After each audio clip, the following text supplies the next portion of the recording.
Let me show you a number that should make you genuinely angry. The average American spends 40 years working, 40 years of alarm clocks, commutes, bad coffee, and annual reviews. And at the end of it, the median retirement savings in this country is $87,000. Not $870,000, $87,000. While $10,000 invested the right way turns into $500,000. The math is simple. The strategy is free. And the entire financial industry has spent decades making sure you never figure it out. My name is Finn. Tonight, we fix that. The S&P 500, the 500 biggest American companies bundled into one investment, has returned an average of about 10% a year for the last 30 years. At 10%, money doubles every 7 years. $10,000 becomes $20,000. $20,000 becomes $40,000. $40,000 becomes $80,000. $80,000 becomes $160,000. $160,000 becomes $320,000. $320,000 becomes $640,000. 6 doublings, about 42 years. That's how $10,000 becomes more than $500,000. Now, most people hear 42 years and immediately check out. I need you to stay with me,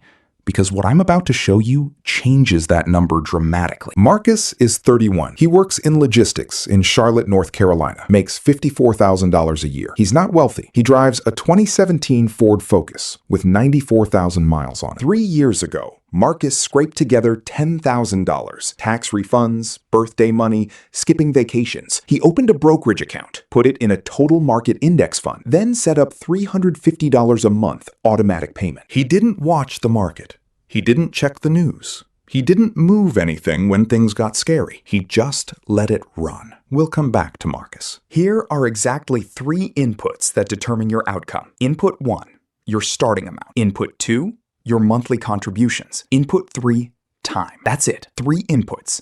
No step 4. But here's what the financial industry sells you instead. Complexity. Active fund managers who charge 1% a year to underperform the index you could own for 0.03%. $3 a year. In 2024, 65% of professional large cap fund managers underperformed the S&P 500. Stretch it to 15 years, 0 out of 22 fund categories had a majority beat the index. 0. Warren Buffett made a public $1 million bet in 2008 that a plain index fund would beat a basket of elite hedge funds over 10 years. He won. Index returned 126%. Hedge funds, 36%. Step 1. Open a brokerage account. Fidelity, Vanguard, or Schwab. 0 cost, no minimum, 4 minutes on your phone. Step 2. Buy a total market index fund, VTI or FSKHI. Step 3. Automate a monthly contribution. Whatever number you can actually sustain. Not the number that sounds impressive. The number that actually happens every single month without you thinking about it. Then, and this is the hardest part, do nothing. Don't check it when the market drops 20%. Don't move it to cash when the news gets scary. Don't try to time the recovery. In 2024, the S&P 500 returned 25%. The average equity investor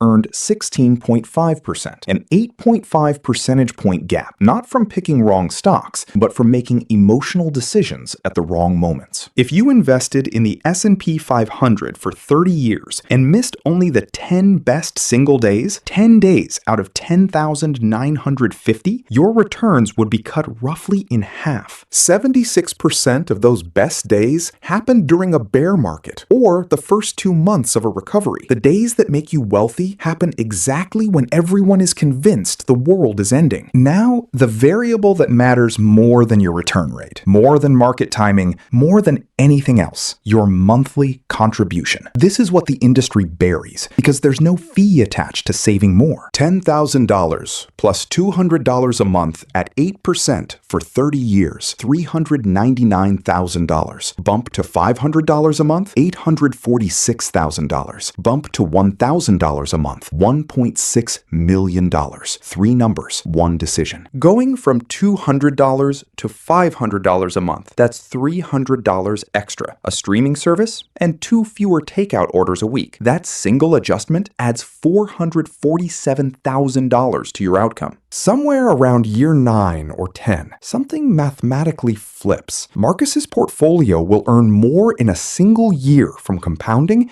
than he contributes himself. The market starts doing more work than he does. Most people quit at year 4 or 5. They look at the balance, decide compounding is broken, and pull the money out. They quit 2 years before the math turns permanently in their favor. By year 15, Marcus is approaching $180,000. By year 25, he's at $520,000. Not because he did anything smart, because he did one boring thing consistently and refused to undo it. And if you're sitting there thinking, what if I'm starting late? The lazy method doesn't care how old you are. It trades time for contributions.